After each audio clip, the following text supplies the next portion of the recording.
Hello and thank you for joining us. South Korea has imposed more sanctions on North Korea. The latest measure comes just several weeks after the government here in Seoul slapped unilateral sanctions on the North for the first time in 5 years. Our foreign affairs correspondent Min Suk-hyen starts us off.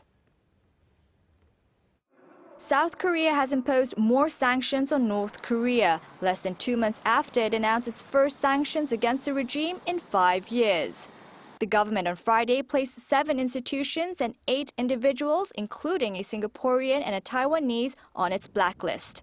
Those added to the list include officials at financial institutions related to the regime's nuclear missile programs, as well as those involved in the illegal transshipment of sanctioned North Korean goods. Seoul's foreign ministry said that the latest measure was in response to Pyongyang's escalating nuclear missile threats, which pose a serious threat to the peace and stability of the Korean peninsula and the international community. This is South Korea's second round of sanctions on the North under the Yoon Suk-yeol administration, which has vowed to take stern action against the regime's missile provocations. The decision also came just hours after the U.S. imposed its own sanctions against North Korean officials. On Thursday, the U.S. Treasury Department said it's sanctioning 3 North Korean members of the ruling Workers' Party, namely Chun Il-ho, Yoo Jin, and Kim Soo-gil.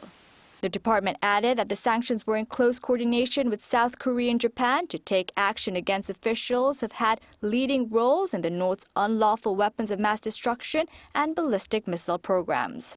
Japan also designated 3 entities and an individual for new sanctions.